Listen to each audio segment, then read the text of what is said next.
ನಮಸ್ತೆ ಗೆಳೆಯರೇ, ಶ್ರೀರಂಗ ಮೀಡಿಯಾಗೆ ಸ್ವಾಗತ ಸುಸ್ವಾಗತ.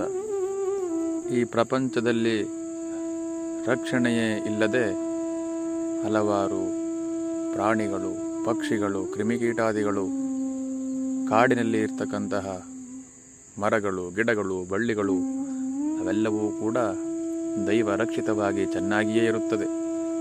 ಆದರೆ ಸುರಕ್ಷಿತವಾದಂತಹ ಪದಾರ್ಥಗಳು, ವಸ್ತುಗಳು, ಹಣವು ದೈವಹತವಾಗಿ ನಾಶವಾಗಿ ಬಿಡುತ್ತದೆ. ಅನಾಥವಾದ ಶಿಶುವು ಕಾಡಿನಲ್ಲಿ ಇದ್ದರೂ ಕೂಡ ಬದುಕಿರುತ್ತದೆ. ಆದರೆ ಸುರಕ್ಷಿತನಾಗಿ ಮನೆಯಲ್ಲಿಯೇ ಇದ್ದರೂ ಕೂಡ, ಅರಮನೆಯಲ್ಲಿಯೇ ಶ್ರೀಮಂತನೇ ಆಗಿದ್ದರೂ ಕೂಡ ಅಂಥವನು ಮೃತನಾಗಿ ಬಿಡುವುದಿಲ್ಲವೇ?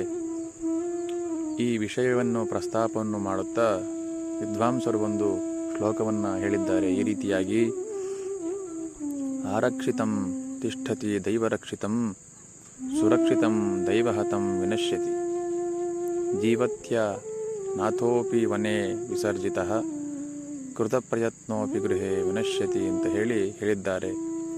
ಇದರ ತಾತ್ಪರ್ಯವು, ಲೋಕದಲ್ಲಿ ಮನುಷ್ಯ ಪ್ರಯತ್ನ ಹಾಗೂ ದೈವಾನುಗ್ರಹವೆಂಬ ಎರಡು ಶಕ್ತಿಗಳು ಇರುತ್ತವೆ. ಮನುಷ್ಯ ಪ್ರಯತ್ನಕ್ಕೆ ದೈವಾನುಗ್ರಹವು ಸೇರಿದಾಗಲೇ ಅದು ಫಲಕಾರಿಯಾಗುತ್ತದೆ.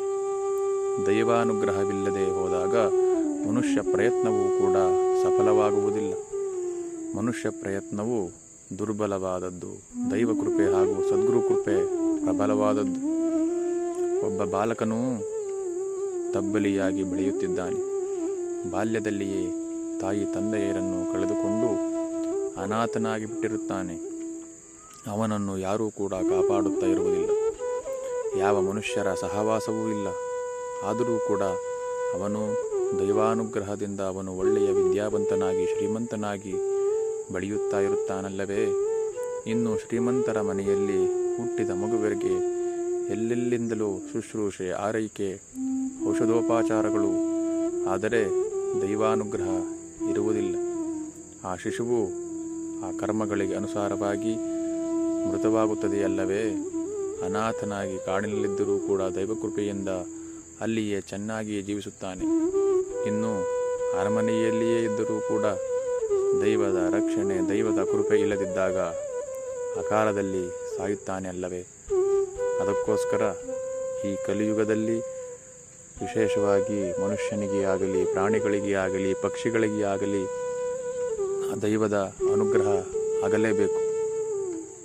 ಎಷ್ಟೋ ಒಂದು ವಿಚಾರದಲ್ಲಿ ಈ ಮಾನವನು ಆ ಭಗವಂತನ ಅನುಗ್ರಹಕ್ಕೋಸ್ಕರ ಹಲವಾರು ಪೂಜೆಗಳನ್ನು, ಯಜ್ಞ ಯಾಗಾದಿಗಳನ್ನು, ದಾನಗಳನ್ನು, ತಪಸ್ಸನ್ನು, ಜಪತಪಾದಿಗಳನ್ನು ಕೂಡ ಪ್ರತಿ ನಿಮಿಷದಲ್ಲಿಯೂ ಕೂಡ ಮಾಡುತ್ತಾ ಇರ್ತಾನೆ.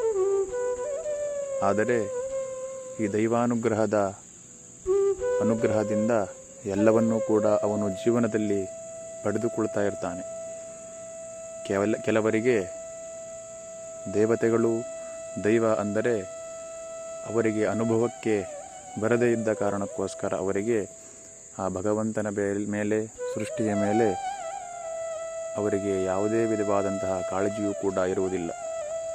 ಆತನು ಈ ಕಲಿಯುಗದಲ್ಲಿ ಅತ್ಯಂತ ಪ್ರಭಾವಶಾಲಿಯಾಗಿ ಶ್ರೀಮಂತನಾಗಿ ಜೀವನವನ್ನು ಕೂಡ ಮಾಡಬಹುದು.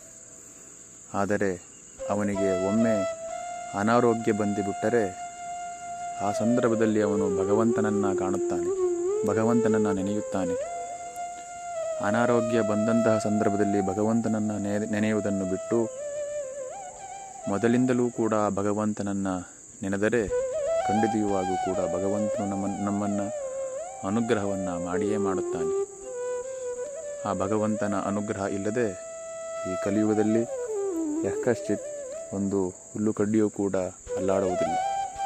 ಅದಕ್ಕೋಸ್ಕರ ನಾವೆಲ್ಲರೂ ಕೂಡ ಭಗವಂತನನ್ನು ಆಶ್ರಯಿಸಿ ನಾವೆಲ್ಲರೂ ಕೂಡ ಆ ಭಗವಂತನ ಅನುಗ್ರಹಕ್ಕೆ ಪಾತ್ರರಾಗಿ ಎಲ್ಲರೂ ಕೂಡ ಈ ಯುಗದಲ್ಲಿ ಜೀವನವನ್ನು ನಡೆಸೋಣ. ಸದಾ ಕಾಲ ಎಲ್ಲರಿಗೂ ಕೂಡ ಭಗವಂತನು ಸನ್ಮಂಗಳವನ್ನು ಉಂಟು ಮಾಡಲಿ ಅಂತ ಹೇಳಿ ಈ ಸಂಚಿಕೆಯನ್ನು ಇಲ್ಲಿಗೆ ಮುಗಿಸ್ತಾ ಇದ್ದೇನೆ.